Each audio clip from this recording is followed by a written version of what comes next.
कौन ब्रह्मा का पिता है, कौन विष्णु की मां, शंकर का दादा कौन है, हमको दे बता। ये जानने के लिए कृपया सुनिए। जगत गुरु तत्वदर्शी संत रामपाल जी महाराज के अमृत वचन सर्व पवित्र धर्मों के पवित्र शास्त्रों के आधार पर। अब कबीर परमेश्वर जी ने, हमारे गुरुदेव जी ने हमारी आंखों का वो ज्ञान रूपी मोतियाबंद का ऑपरेशन कर दिया। अब हमने दूर तक दिखने लग गया, कति साफ दिखाई देता है। तो इस प्रकार हम उसको नहीं समझ पा रहे थे, यथार्थ ज्ञान को नहीं समझ पा रहे थे। तो अब आपका सौभाग्य है कि आप जी को ये सदग्रंथों से रूबरू हो रहे हो। और दूसरी कृपा मालिक ने ये कि आज सब बहन भाई बुजुर्ग नौजवान बच्चे सारे शिक्षित हैं। और पहले तो ये मंडलेश्वर झूठे गुरु ऋषि ब्राह्मण हमने बकाएं जानते कि ये वेदों में ऐसा लिखा है, गीता जी में ऐसा लिखा है, क्या नाम पुराणों में ऐसे लिखा है, ब्रह्मा विष्णु महेश अजरो अमर है। तो हम उनकी बातें सच्ची मान्या करते क्योंकि ये सोचा करते ये संस्कृत पढ़ना आता है इनको, और सारे संस्कृत में सदग्रंथ लिखे हैं। तो अब इन्होंने अनुवाद कर दिए। हालांकि इन्होंने कुछ एक उसमें गोल मोल भी करने की चेष्टा की है, लेकिन वो स्पष्ट दिखाई देता है क्योंकि हमारा ऑपरेशन हो गया उस मोतियाबिंद का। यानी हमारे को वो तत्व ज्ञान रूपी टॉर्च मिल गई। अब हम खोज लेते हैं कि यहां इन्होंने गड़बड़ कर दी। तो आपका सौभाग्य है कि आपको इन सदग्रंथों के दर्शन हो रहे हैं और साथ में ये अनमोल ज्ञान आपके सामने निर्णायक हो रहा है। तो आपकी किस्मत का कोई आइडिया नहीं लगाया जा सकता आप कितने पुण्यकर्मी प्राणी हैं।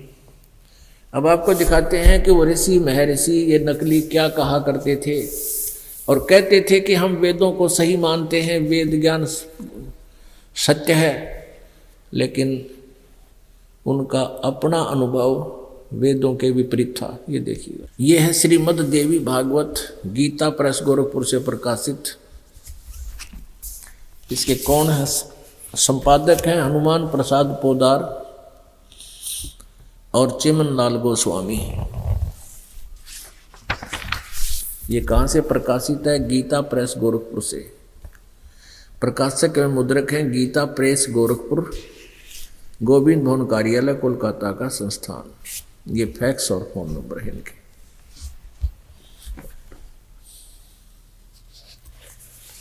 ये देखिएगा,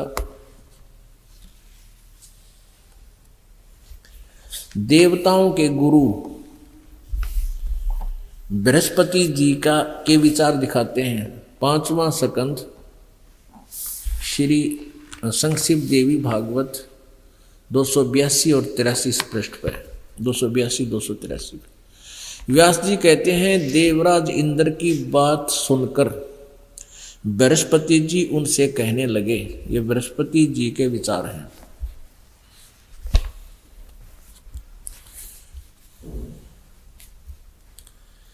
प्रारब्ध कर्मों का अभाव बिना भोगे नहीं हो सकता।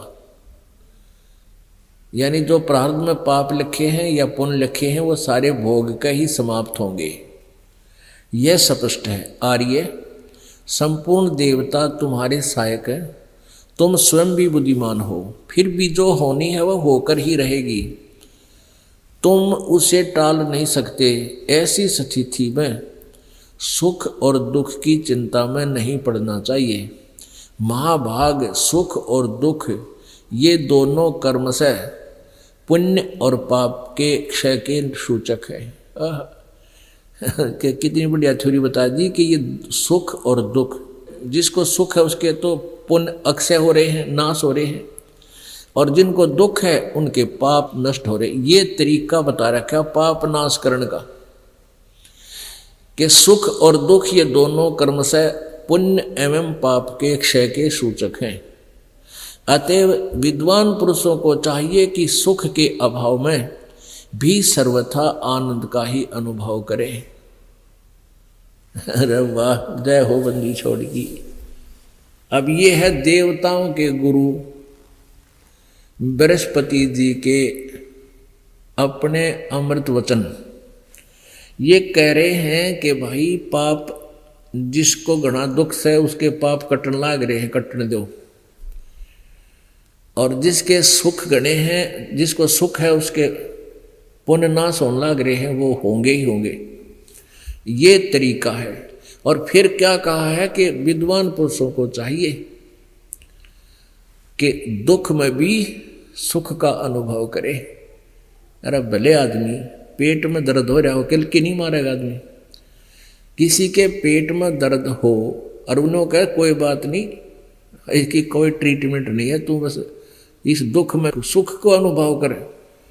सुख का अनुभव जब होगा जब उसको इसी जड़ी मिला, पेट का दर्द ठीक हो, और फिर आपका सुख में अनुभव हो गया। इन नकलियां की बात का नाम ने फाइनल मान रखी थी, क्योंकि संस्कृत बोलिया करते। आजकल जो एक और बीमारी चल रही है, जो घनी अंग्रेजी बोल रहे हैं ना, उसकी तरफ अट्रैक्टिव होते हैं।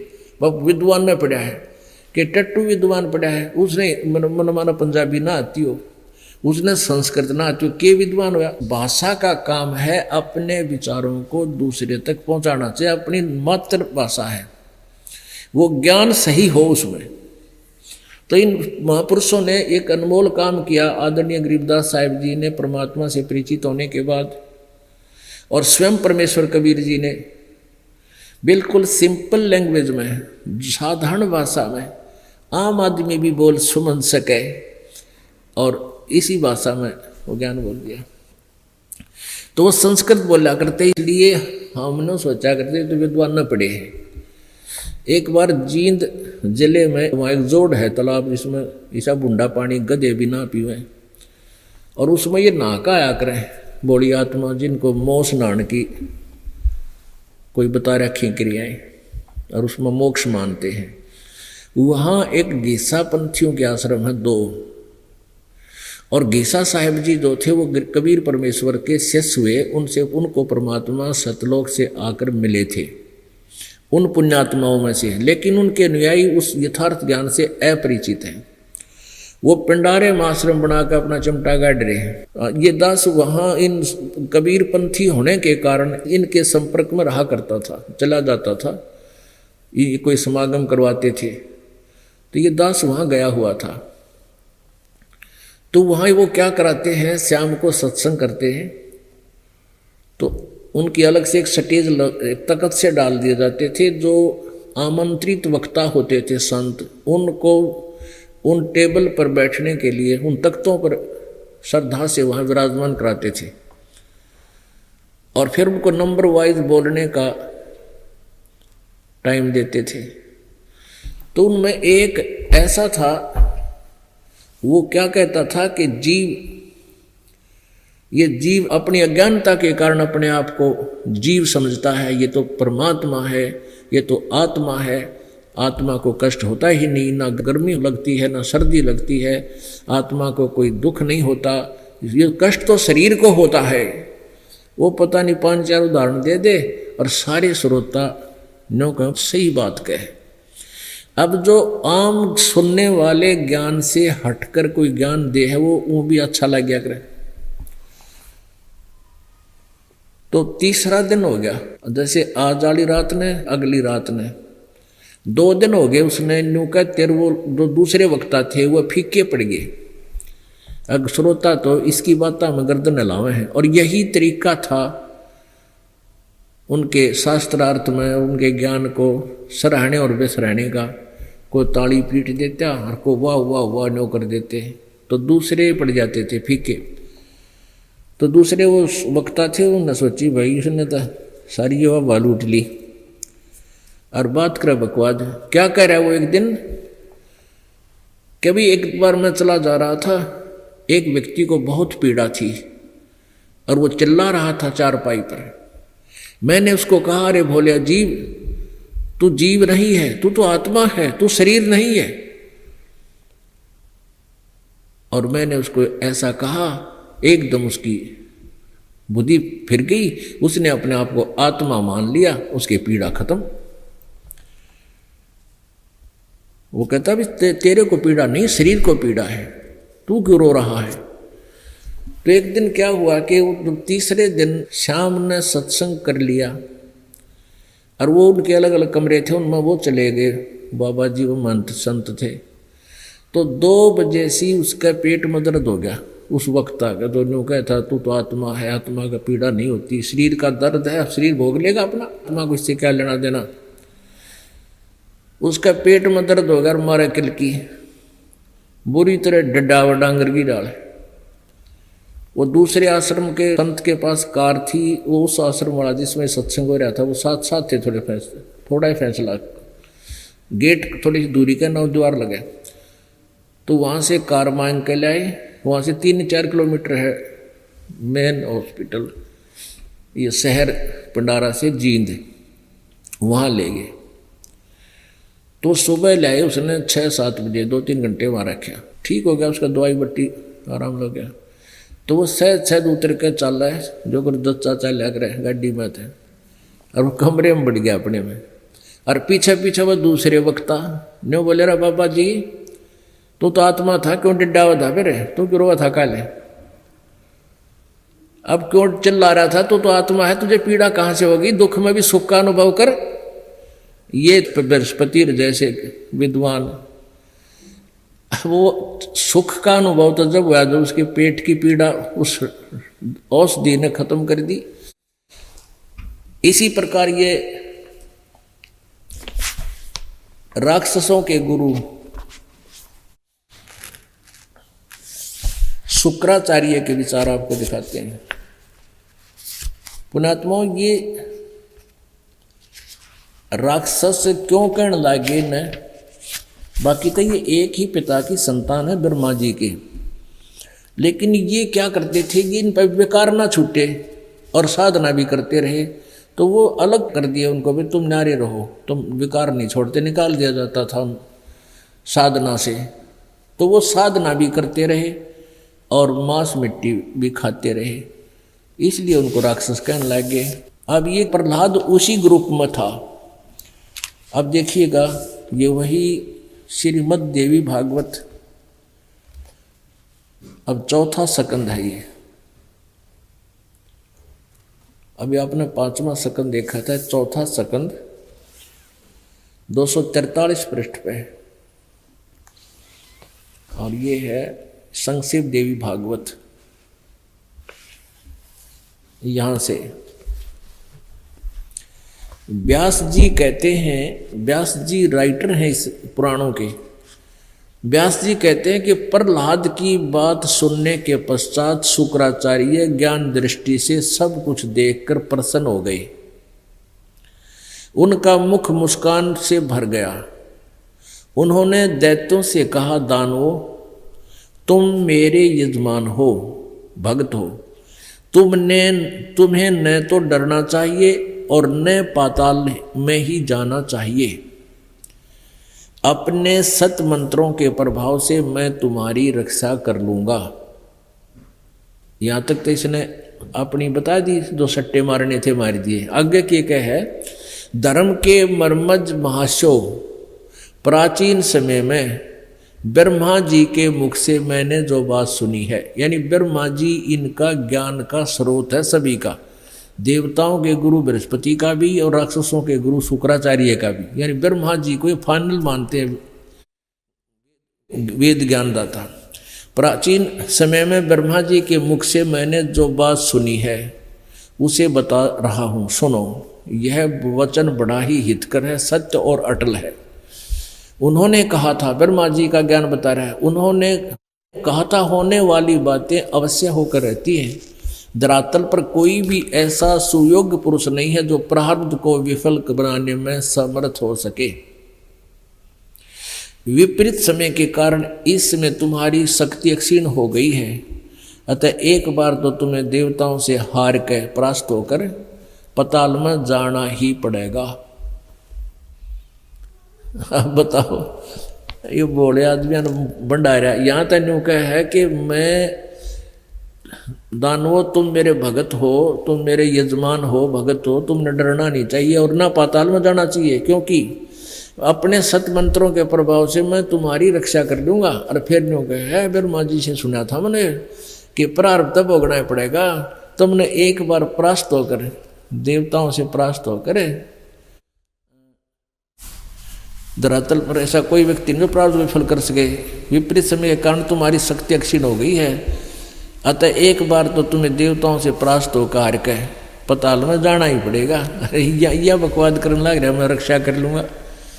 तो इनकी ये थ्योरी थी और न्यो बंडा रखे थे हम सारे अज्ञानियों ने। ये तो सतयुग के ऋषि महर्षियों का जिक्र है। एक युग कलयुगी ऋषि और था, इसके ज्ञान की खाल भी गेला तारनी पड़ेगी जब, क्योंकि इन पुराना तथा थोड़े बहुत से उल्टे से हो लिए थे। यूं गणा बीच में टांग अड़ा के खड़े भक्तों को बर्बाद कर गया। ये देख,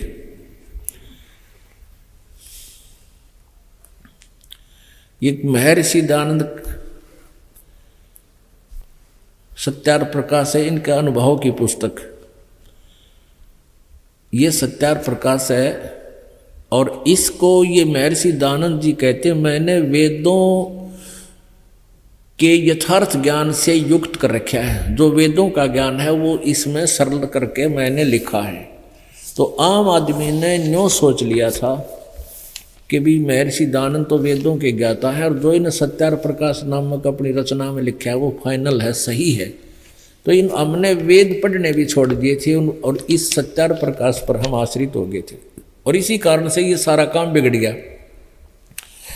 इसमें क्या लिखा सत्यार प्रकाश के विषय में कि वेद आदि विविध सदशास्त्र प्रमाण ही संविनता है। ये किसने लिखा कि वेद आदि सदशास्त्रों के प्रमाणों के द्वारा इसकी रचना की गई है। श्रीमद परमहंस परिव्राजक आचार्य महर्षि दयानंद सरस्वती स्वामी विरचित है। प्रकाशक है वैदिक यति मंडल, दयानंद मठ, दीनानगर, पंजाब से।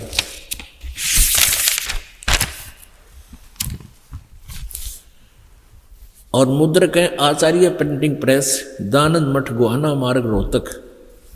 ये इनका दूरभाष। तो इसमें सातवें सलमुलास में ये देखियो 154 पृष्ठ पर तो ये कह रहा है परमात्मा निराकार है। ये तो 155 पृष्ठ है और ये सत्यार्थ प्रकाश है 154 पृष्ठ पर। किसी ने पूछा, प्रश्न किया कि ईश्वर साकार है व निराकार? स्वामी जी ने उत्तर दिया निराकार। अब 155 पृष्ठ पे किसी ने प्रश्न किया, क्या भक्ति भगवान की साधना करनी चाहिए? स्वामी जी कहते करनी चाहिए। प्रश्न, परमेश्वर की स्तुति प्रार्थना उपासना करनी चाहिए व नहीं? उत्तर, स्वामी जी कहते करनी चाहिए। प्रश्नकर्ता कहता, क्या स्तुति आदि करने से ईश्वर अपना नियम छोड़ स्तुति प्रार्थना करने वाले का पाप छुड़ा देगा, पाप नाश कर देगा? उत्तर, स्वामी जी कहते नहीं, पाप नाश नहीं होते। तो फिर स्तुति प्रार्थना क्यों करना? फिर किस लिए करें भक्ति? प्रश्न करता ठीक प्रश्न कर रहा। उत्तर कहते हैं स्वामी जी कि उनके करने का फल अन्य ही है। वो क्या है? उत्तर, प्रश्नकर्ता ने पूछा फिर वो क्या फल है?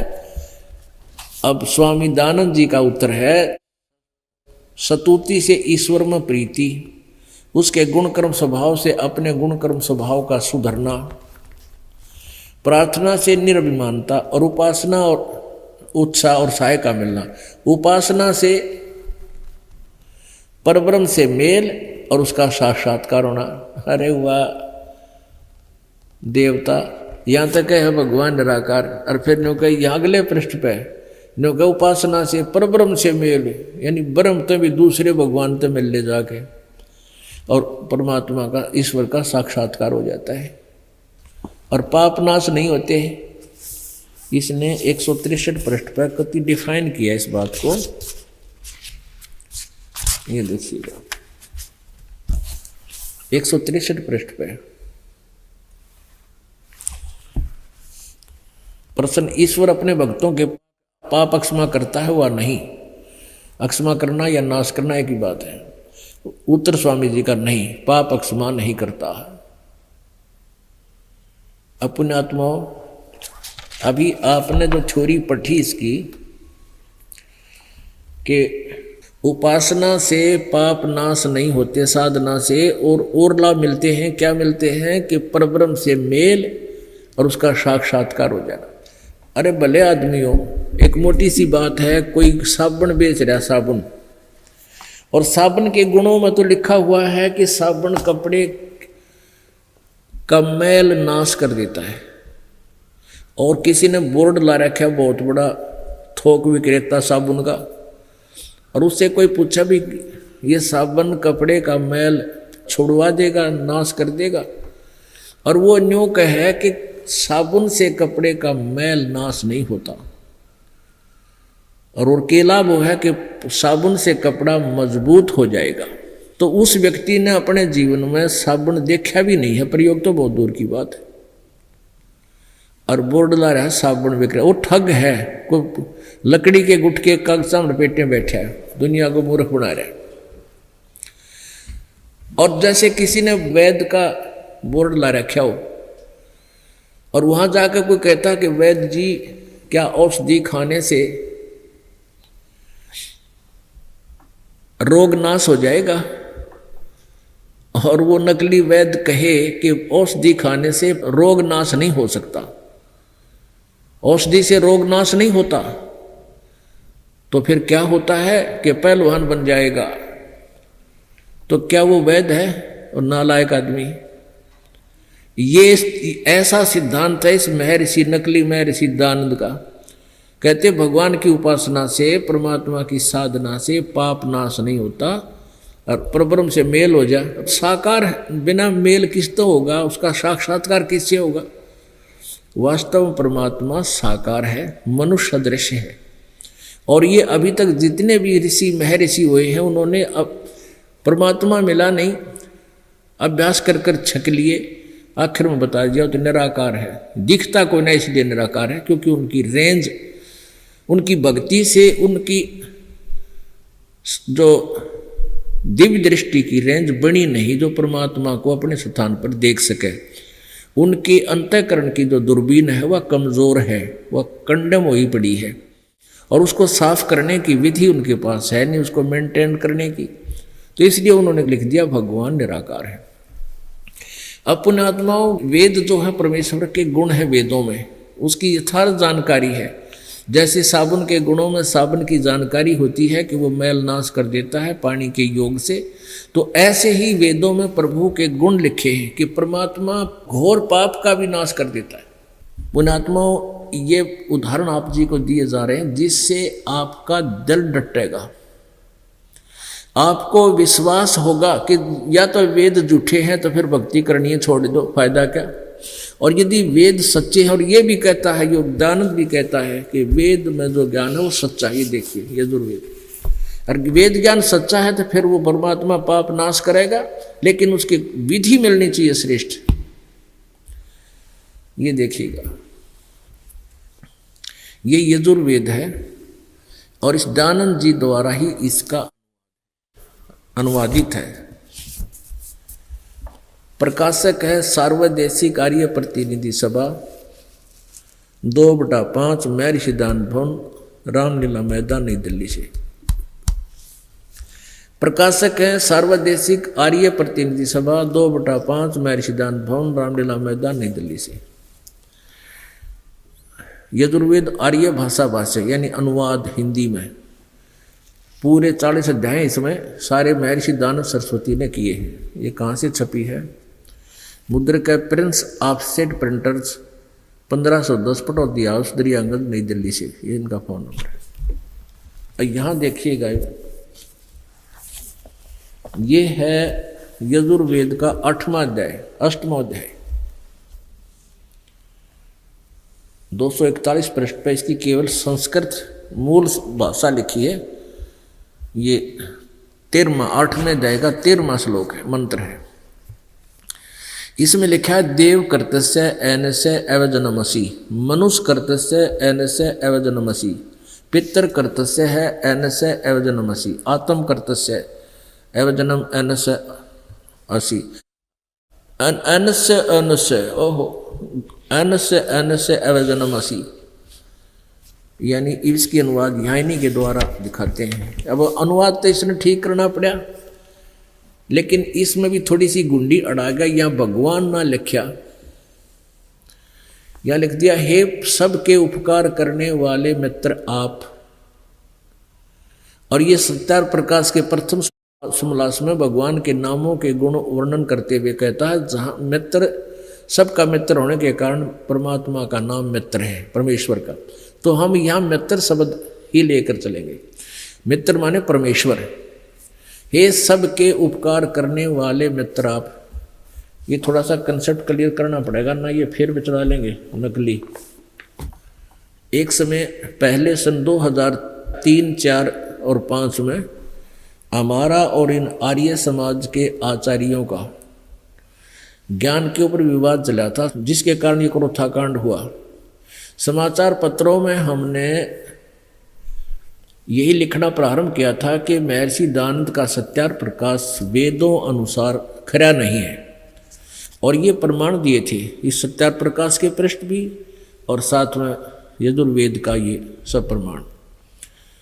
तो उन्होंने फिर अब वो साथ में फिर उसका उत्तर देते थे समाचार पत्रों में। एक आदि वे उन्होंने लिखा था कि उसमें तो मित्र के बारे में लिखा है 8वें अध्याय के 13वें श्लोक में यजुर्वेद में, वो किसी भगवान के बारे में थोड़ा ही है। तो आम जनता बोली बाड़ी थी ये, पहले तो ये विश्वास नहीं हो, वो कहा करते रामपाल तो संस्कृत नहीं जानता और वो क्या जाने वेदों के बारे में। दयानंद जी तो बड़े महर्षि थे, संस्कृत के विद्वान थे, सूर्य थे वो तो व्याकरण के। तो आम आदमी का यह बात बिना कहीं जच्चे थी कि वो तो महर्षि था, बड़ा विद्वान था, वेदों का ज्ञाता था। तो रामपाल की बात जची नहीं आम जनता का, प्रमाण देने के बाद भी। लेकिन जो हमसे संबंधित हो गए थे पुण्यात्माएं, उनका पक्का विश्वास हो गया था। तो उन्होंने ये भ्रमित करने के लिए लिख दिया कि वो तो मित्र के बारे में लिखा है। फिर दास ने अगले उसमें ये लिखा कि स्वामी जी खुद कहते हैं सत्यार प्रकाश के प्रथम समलास में कि मित्र का अर्थ परमेश्वर ही जानो। ये देखिएगा वही सत्यार प्रकाश,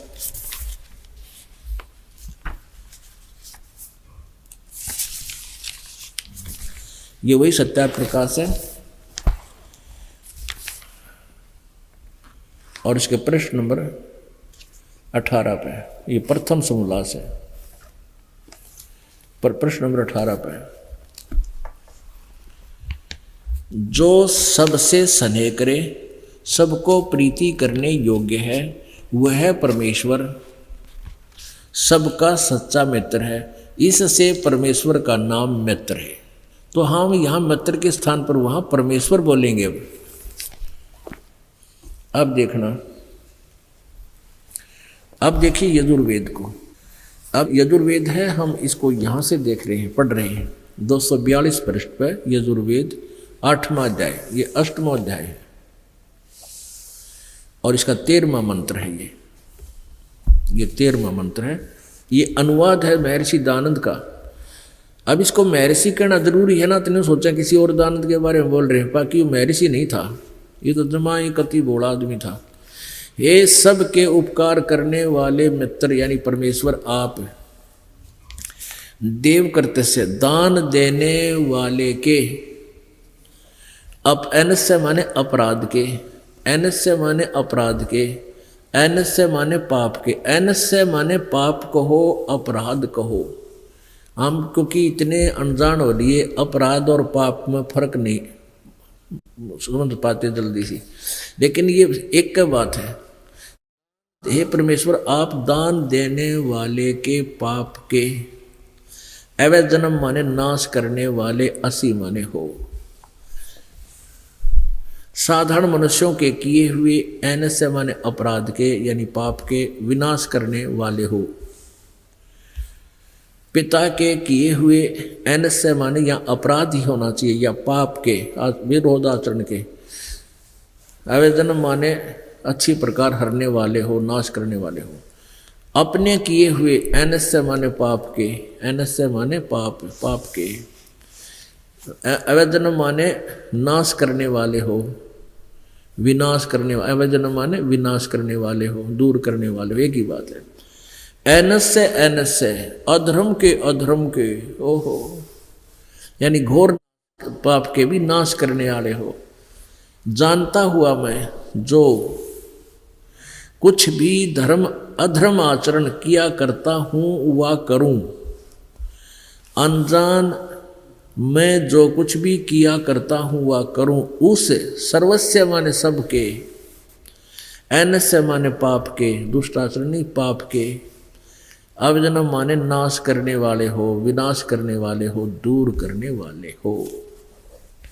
अपने आत्माओं ये अब यू भांग प्यारता दानंद, इसने अनुवाद तो कर रखा है कुछ हद तक ठीक, क्योंकि इसमें 6 बार लिख रखा है एन से माने पाप नाश करने वाले, पाप नाश कर। अगर एक स्थान पर होता नहीं ऐसा गोल कर देता, कहते 7 जन्म सुन बनाओ हमारे और कति ना ठहता हो इसका सत्यार प्रकाश।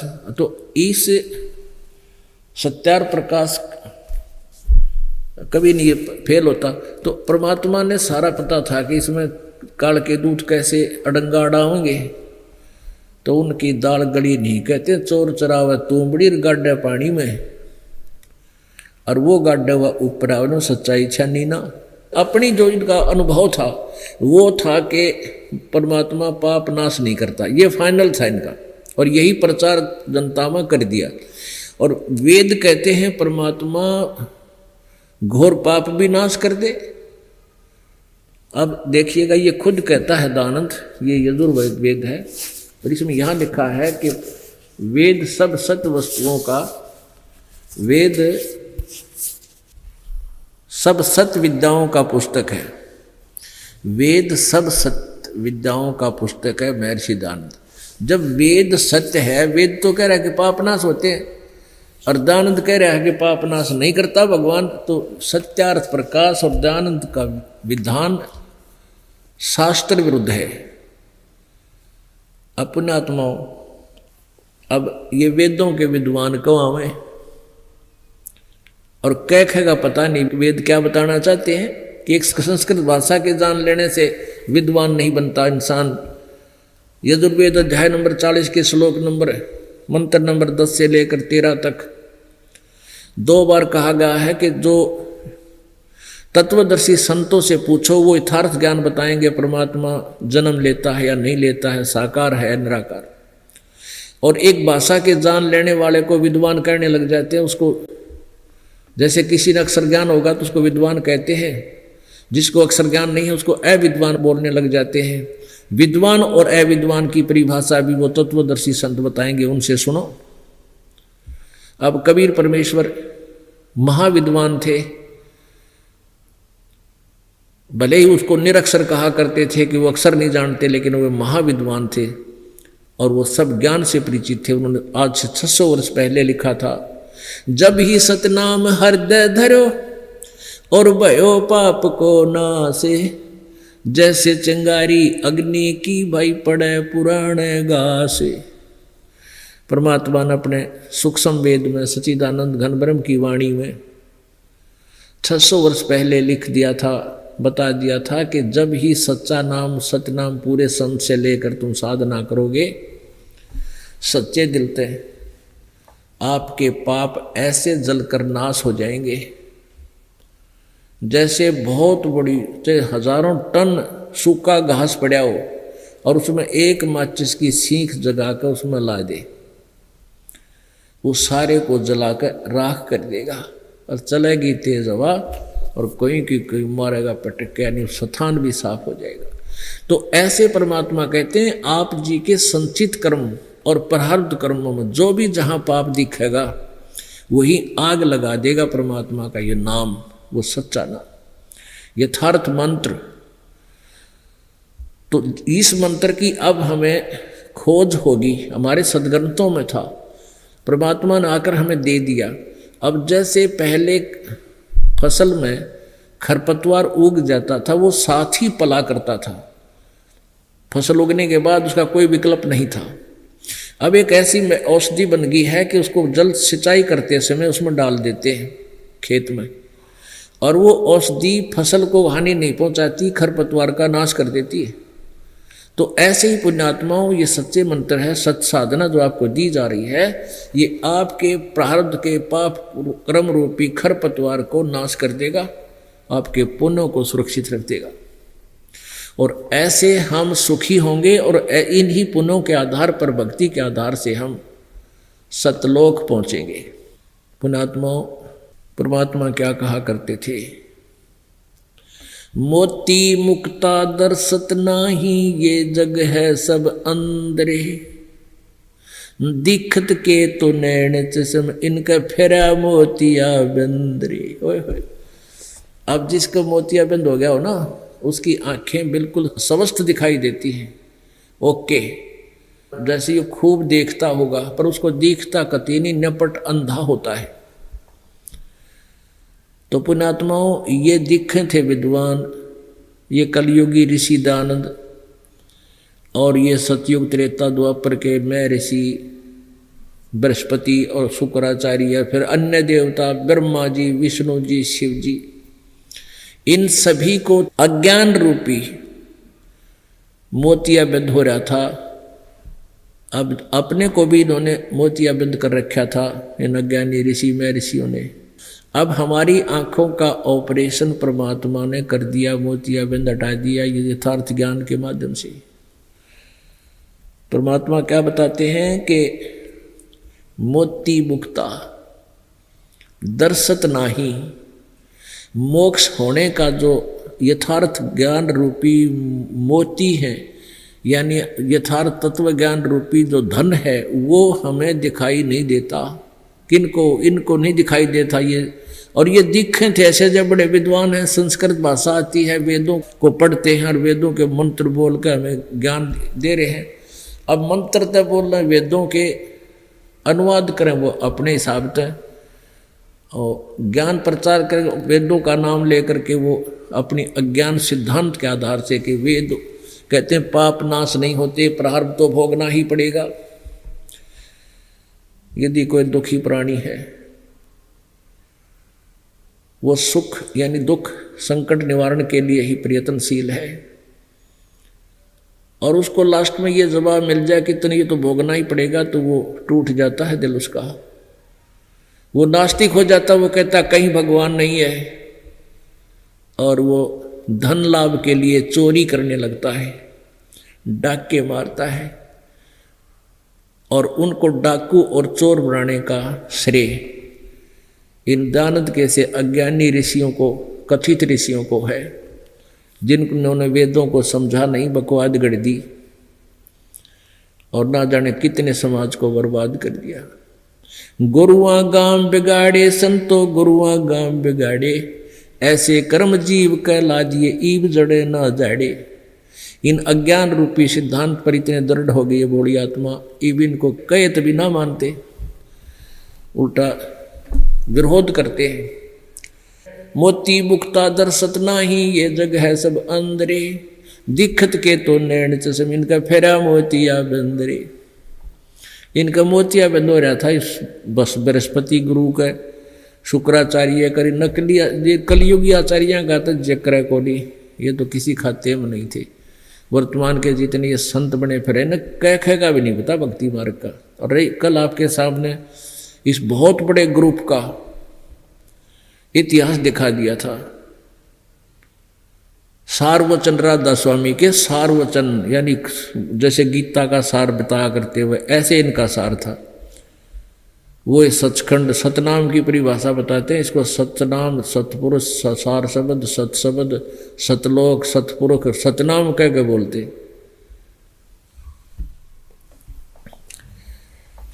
पुण्यात्माओं, परमात्मा कहा करते हैं, तुम कौन राम का जपते जापम, तात कटे ना थारे तीनों तापम। तुम कौन से भगवानों की भक्ति करते हो जिससे तुम्हारे ये तीन ताप भी ना कटे। पुण्यात्माओं, तीन ताप के अंतर्गत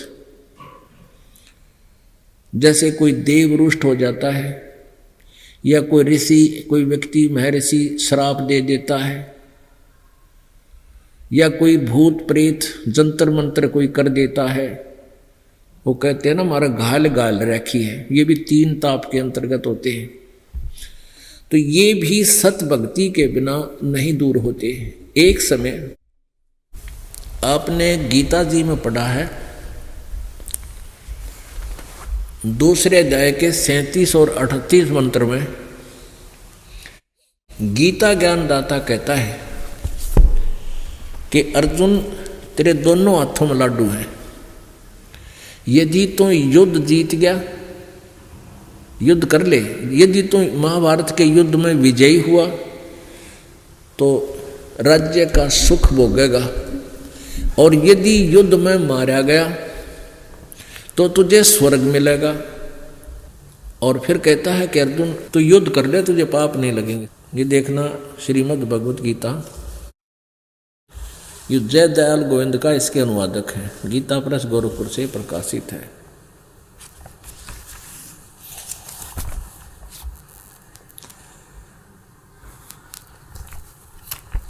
दूसरे अध्याय का 37वां श्लोक दिखाते हैं।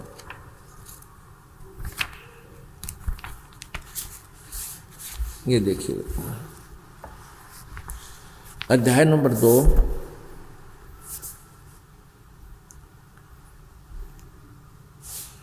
और श्लोक नंबर 37। इसमें क्या कहा है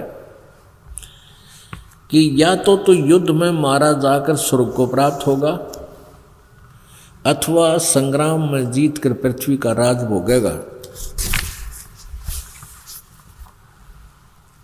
इस कारण से हे अर्जुन युद्ध के लिए निश्चय खड़ा हो जा। 38 में कहा है, जय पराजय, लाभ हानि और सुख दुख को समान समझकर उसके बाद युद्ध के लिए तैयार हो जा। इस प्रकार युद्ध करने से तू पाप को प्राप्त नहीं होगा, तेरा पाप नहीं लगेंगे। एक तो पुण्यात्मा, ये जो ज्ञान है ना इस समय गीता जी में जो ज्ञान है ये 2 प्रकार का है। एक तो वेदों वाला विधान बताया है इस काल ने, और दूसरा इसने अपना मत व्यक्त किया है, अपना अनुभव, और उस अपने मत के अंतर्गत इसने ये अटकलबाजी भी लाई है कि एक तरफ तो कह रहा है कि अर्जुन तू लाभ हानि छोड़ के, यानी लाभ हानि की परवाह ना करे, तू जीतेगा का हारेगा और युद्ध कर ले। अरे भले आदमी हो, लाभ हानि के बिना कौन सिर फुड़वावे। और तुरंत ही कह रहा है कि यदि युद्ध में जीत गया तो राज्य का सुख भोगेगा, मर गया तो स्वर्ग जाओगा। लाभ हानि आप पे बताने लग रहा, और साथ में कह रहा है कि तुझे पाप नहीं लगेंगे, युद्ध कर ले। अपने आत्माओं, जब महाभारत का युद्ध पूर्ण हो लिया और युधिष्ठिर जी को राजगद्दी पर विराजमान कर दिया गया, कुछ दिनों के बाद युधिष्ठिर जी को एक भयंकर सपने आने लगे। उसकी आंखें फटी सी रह जाती हैं, उसको ऐसा लगता है जैसे सिर कटे हुए व्यक्ति बिना शीश के धड़ और उनके घर में घुस रहे हैं। हाहाकार मच रही है, औरतें चूड़ियां फोड़ रही हैं, कह रही हैं कि पापी राजा तू हमारे पतियों का खून पी रहा है, तूने के मिल गया हमारे सुहाग उजाड़ के, लाखों लोग मरवा दिए। तो उसने वो प्रेत आत्मा दिखे थी, उससे दन लाग गए, उनको हानि करने लगे। अब इन पांडवों का धार्मिक गुरुजी थे श्री कृष्ण जी। पांडवों के धार्मिक गुरु जो थे वो श्री कृष्ण जी थे।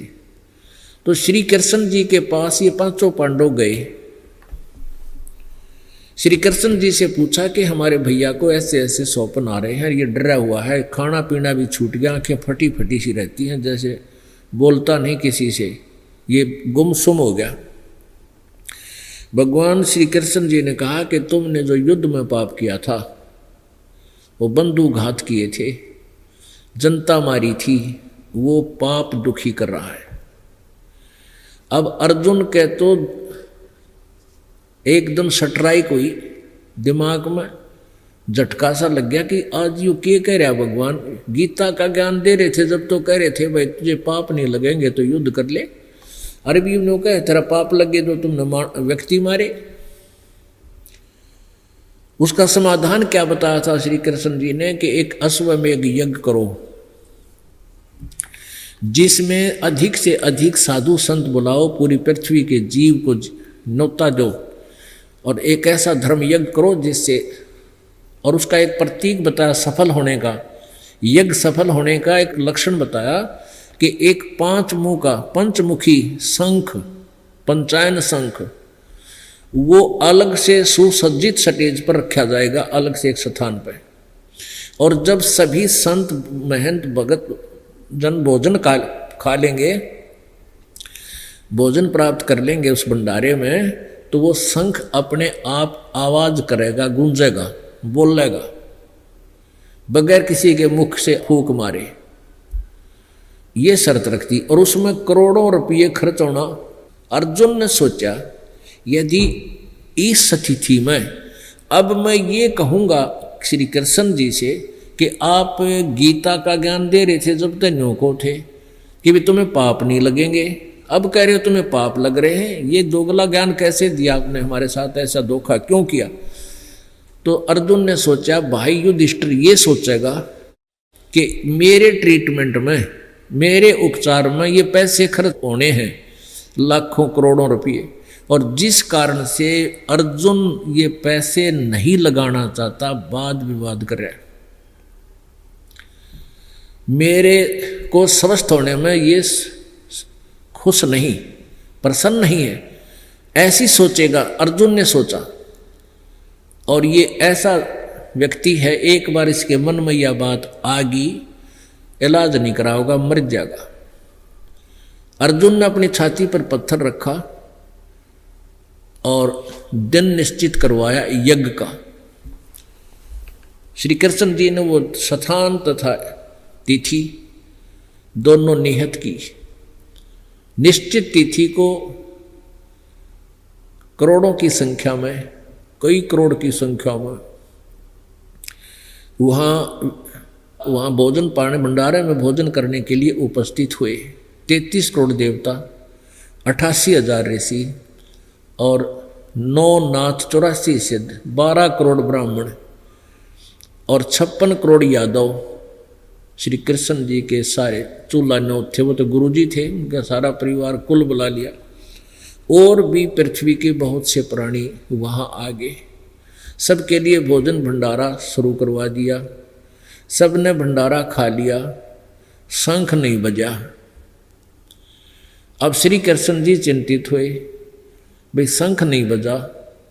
युधिष्ठिर जी कहने लगे कि हे भगवान, हमने पाप गणे कर रखे हैं, हमने इतने जुल्म किए हैं, अब मुझे याद आ रहे हैं, हाहाकार मची हुई थी, खून लाल हो गया था कुरुक्षेत्र के मैदान का, हमारा शंख, हमारा यज्ञ पूर्ण हो नहीं सकता, हमने घने जुल्म कर रखे। श्री कृष्ण जी ने कहा कि युधिष्ठिर शंख तो बजेगा। श्री कृष्ण जी ने भी भोजन पा लिया तो भी शंख नहीं बजा। तब श्री कृष्ण जी ने कहा शंख तो बजेगा पर इसको बजाने वाला आया नहीं है। युधिष्ठिर जी ने कहा भगवान, ऐसे ऐसे महापुरुष बैठे, वशिष्ठ मुनि जैसी तोप बैठी, विश्वामित्र जैसे महात्मा, नौनाथ हैं, और ये दुर्वासा जैसे शत पुरुष और 33 करोड़ देवता, आप जी ने भोजन खा लिया, अब कौन शेष है प्रभु इस पृथ्वी पर। तब श्री कृष्ण जी ने कहा अभी है शेष, एक सुदर्शन नाम का भक्त है, और वो ऐसे ऐसे वहां बनारस में रहता है, उसको क्यों नहीं आमंत्रित किया तुमने। युधिष्ठिर जी ने कहा कि उसको आमंत्रित करने के लिए उस दिशा में भीम जी की ड्यूटी थी। भीम को बुलाया गया, भीम से पूछा क्या आपने सुदर्शन जी को, एक भक्त है, उसको आमंत्रित नहीं किया। भीम जी ने कहा कि मैं उनके पास गया था और मैंने उनको अपनी सारी इंट्रोडक्शन दी कि मैं भीम हूँ, युधिष्ठिर राजा का भाई पांडु, और आप जी हमारी यज्ञ में आइएगा। सुदर्शन जी बहुत कुबोल आदमी है, उसने बहुत बुरी बात कही हमारे प्रति, कहा कि तुम तो महापापी हो। सुदर्शन जी ने कहा कि भीम तुम महाघोर अपराधी व्यक्ति हो, तुमने लाखों करोड़ों बहनों के सुहाग उजाड़ दिए, और तुम ठाठ कर रहे हो, वो रो रही है अपने पतियों को, उनके बच्चे चिल्ला रहे हैं, पूछ रहे हमारे पिता कहाँ गए।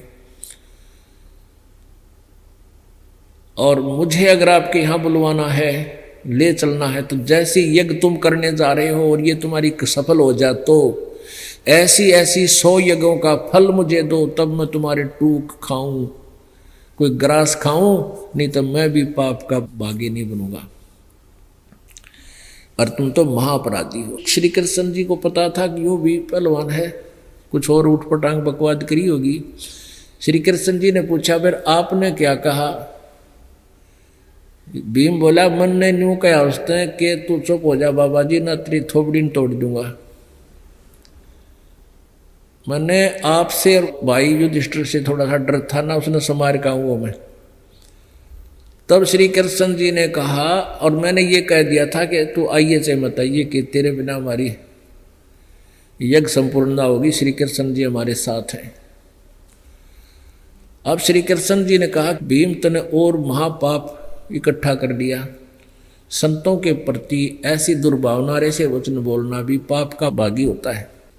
और आज तुझे वो के एक, क्योंकि सुदर्शन जी वाल्मीकि जाति में जन्मे थे और परमेश्वर कबीर जी भी उस समय द्वापर युग में करुणा में नाम से प्रकट थे, सशरीर आए थे, और उनको एक वाल्मीकि दंपति, एक वाल्मीकि स्त्री पुरुष ऐसे ही कमल के फूल से उठाकर लेकर गए थे, और वहाँ वाल्मीकि द्वारा परवरिश होने से वो कबीर परमेश्वर जी भी वाल्मीक कहलाते थे।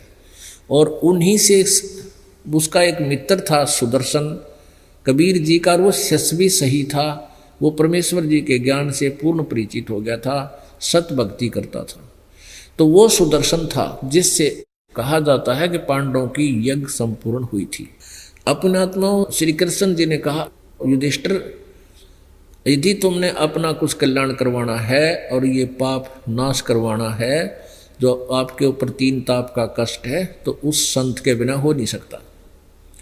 वो सतगुरु का उपासक है, सतगुरु का पुजारी है। सतगुरु यानी सच्चे संत से उपदेशी है वो। अब कृष्ण जी ने इतना तो पता था, क्योंकि वो भी पुण्य आत्मा है और उनके अंदर भी परमात्मा सत प्रेरणा कबीर जी ही करते रहते हैं। तो उन्होंने कहा कि चलो उसको बना के लाओ, हाथ पांव जोड़ो। 5 पांडव श्री कृष्ण जी रथ लेकर चले। जब काफी दूर रह गए ना, रथ रोक दिया वहीं पर, 1 योजन 3-4 किलोमीटर दूर। वहां से पैदल चले, रथ पीछे पीछे खाली आ रहा है। क्या देखा कि उधर से उस सुदर्शन जी ने सोचा, सुदर्शन जी ने, कि इनकी यज्ञ तो पूर्ण हो को ना, क्योंकि सुदर्शन जी ने चर्चा की फिर अपने गुरुदेव से, करुणामय जी से, कबीर जी से। कहा, गुरुजी ऐसे ऐसे आया था एक भीम युधिष्ठिर का भाई, और उन्हें ऐसे घर मैंने ऐसे कह दिया। परमात्मा बोले ठीक करा, बिल्कुल सही जवाब दिया आपने।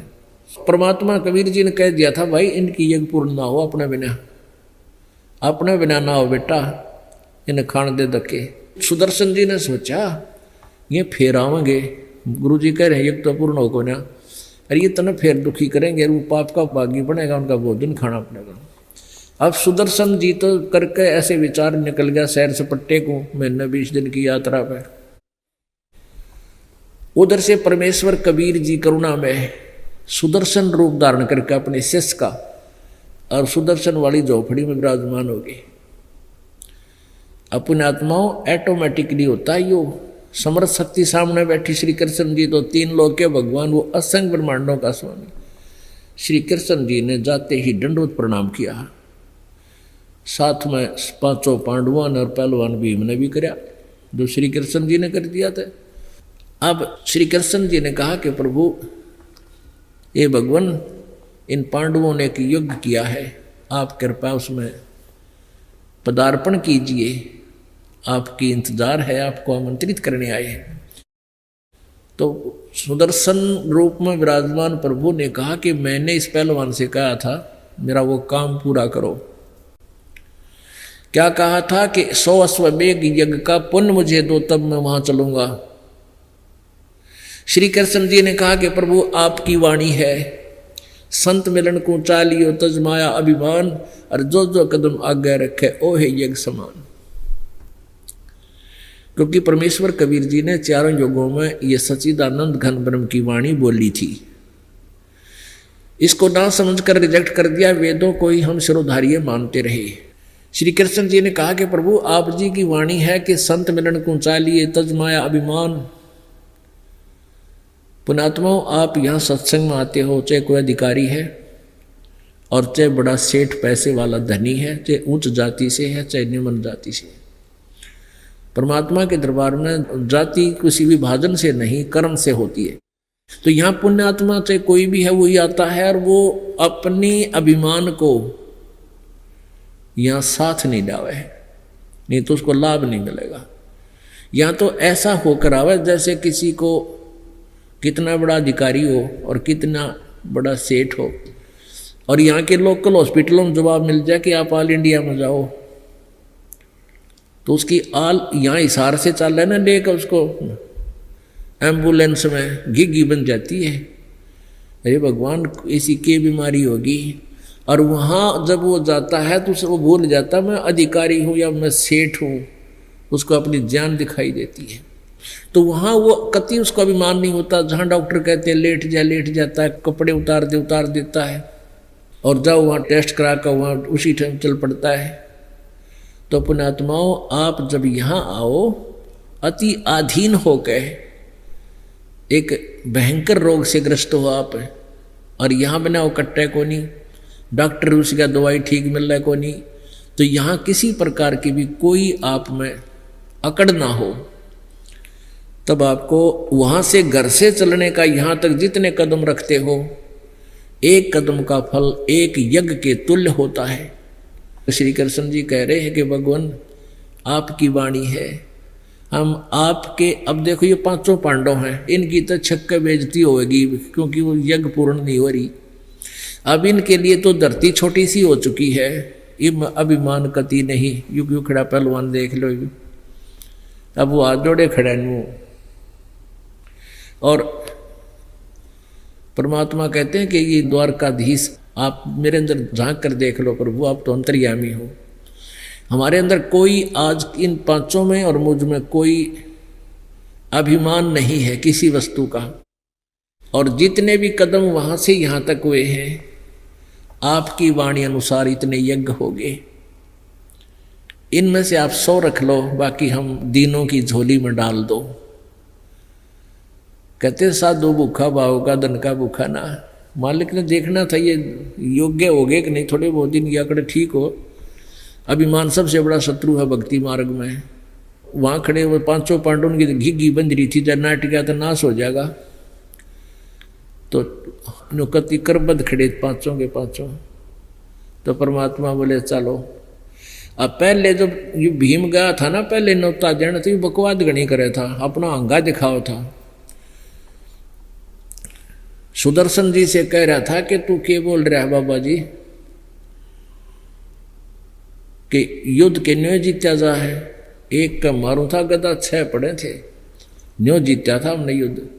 वो स्नान करके आया था संत से मिलने से पहले एक तालाब में। कबीर परमेश्वर ने बताया फिर सुदर्शन रूप में कि पहलवान जब तू आया था और स्नान करके आया था ना एक तालाब में, कहा जी, और तू क्या कह रहा था, मैं एक का मारू था गदार 20 मरे थे, इतना ताकतवर हूं मैं, तेरे जैसे तो करा कितने को गजा लिए।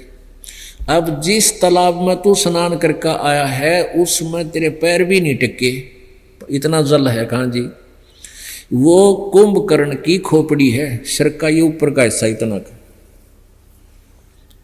तेरे केस्तों तो उसका आगे कुछ भी को नहीं के पहलवान पाक रहा है, तेरे कैसे बड़े बड़े होकर जा लिए।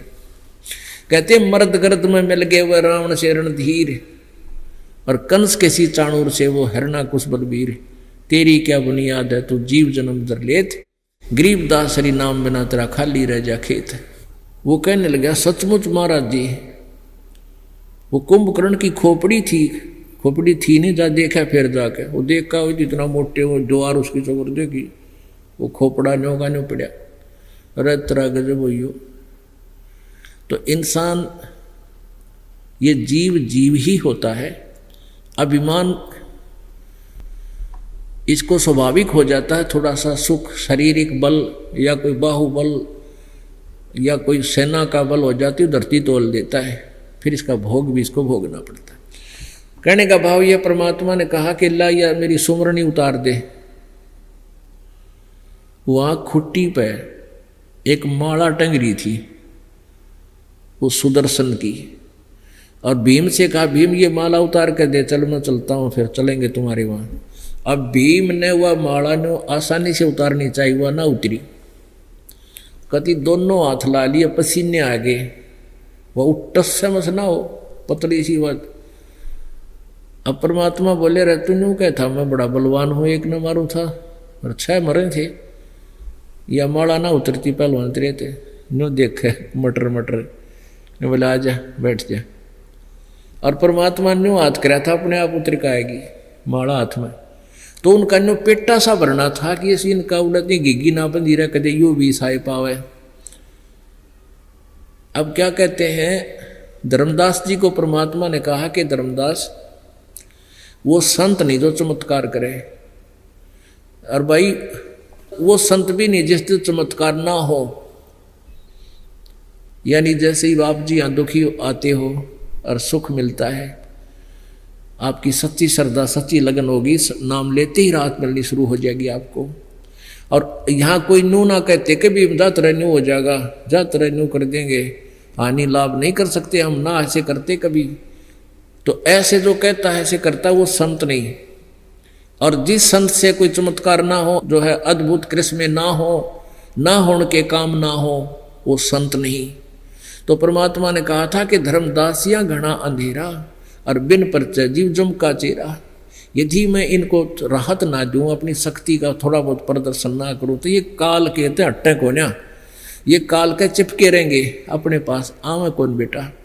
तो परमात्मा ने वो छोटा सा एक परिचय दिया था अपना कि भाई हम भी कुछ कर जाएंगे चल। तो उनका थोड़ा सा विश्वास हुआ, वे महात्मा के तो चाड़ाए हैं। अब क्या हुआ पुण्यात्माओं, कबीर जी की कैसी वेशभूषा थी सुदर्शन के रूप में,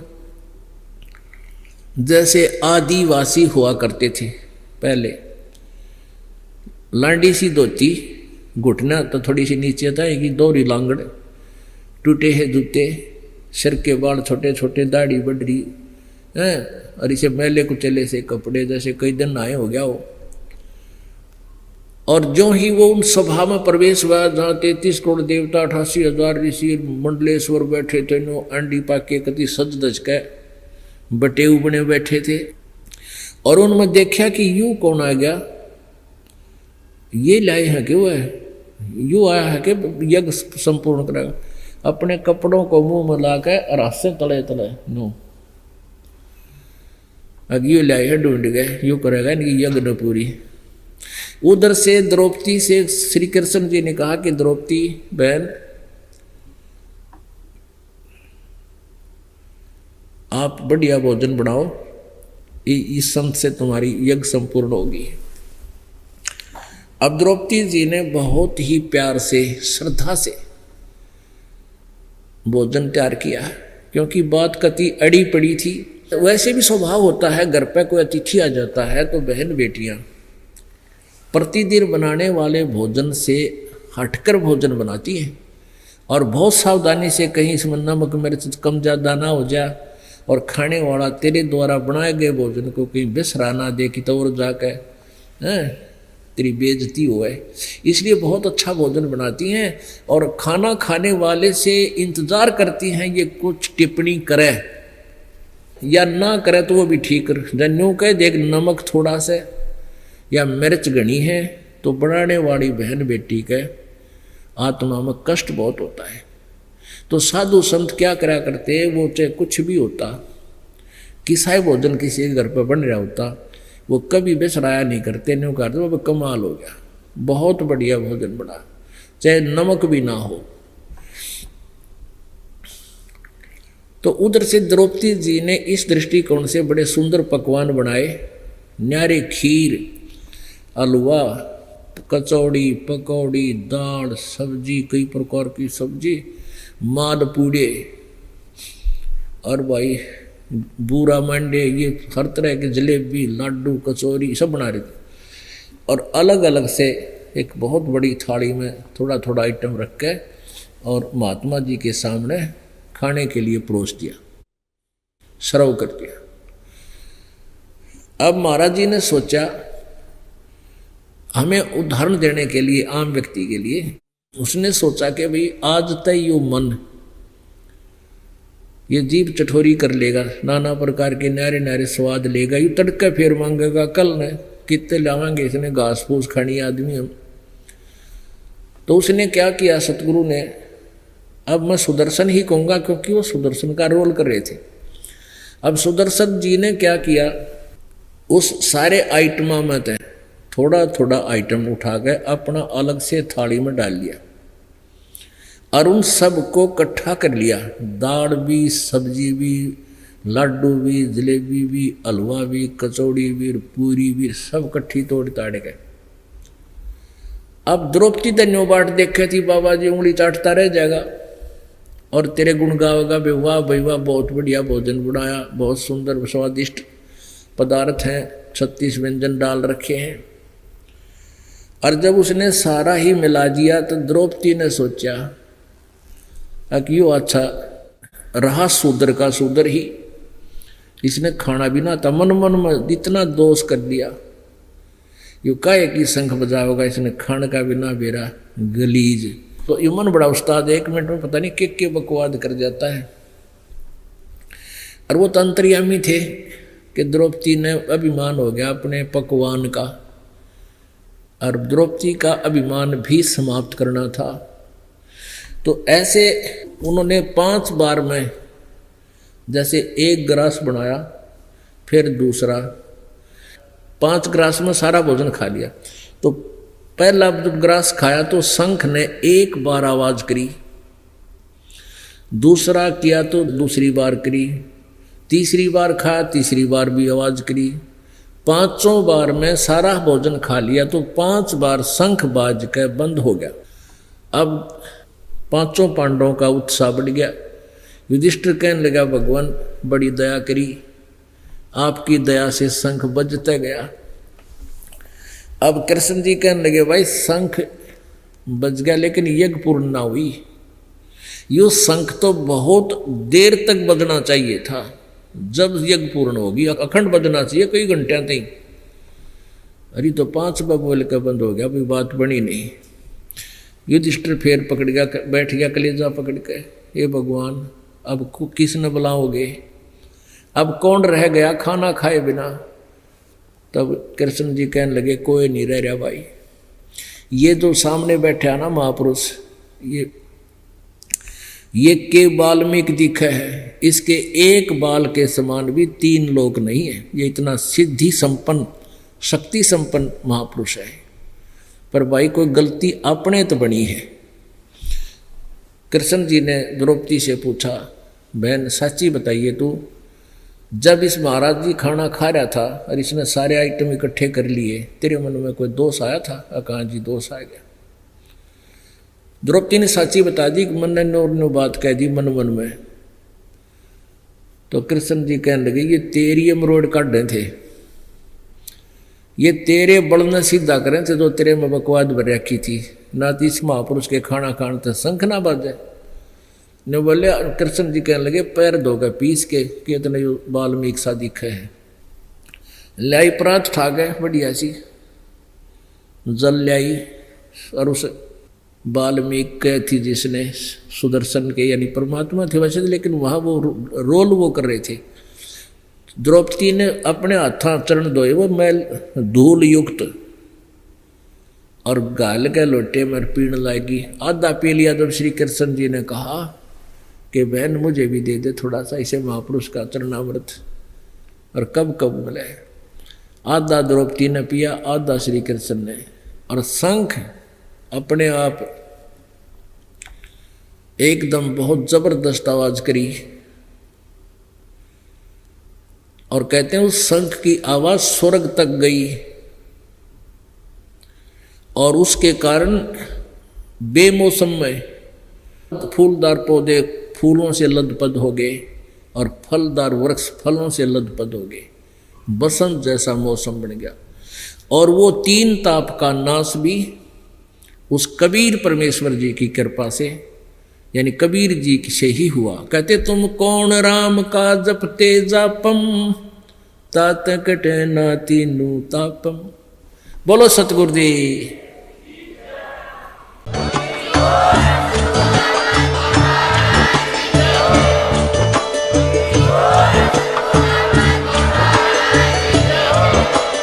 आप सुन रहे थे जगत गुरु तत्वदर्शी संत रामपाल जी महाराज जी के मंगल प्रवचन। अधिक जानकारी के लिए विजिट कीजिए हमारी वेबसाइट www.jagatgururampalji.org। संत रामपाल जी महाराज जी के शुभ आशीर्वाद से पूरे विश्व भर में 500 से भी ज्यादा नाम दीक्षा केंद्र हैं, जिन पर संत रामपाल जी महाराज जी द्वारा ऑनलाइन निशुल्क नाम दीक्षा दी जा रही है। अपने नजदीकी नाम दीक्षा केंद्र का पता करने के लिए संपर्क करें 8222880541।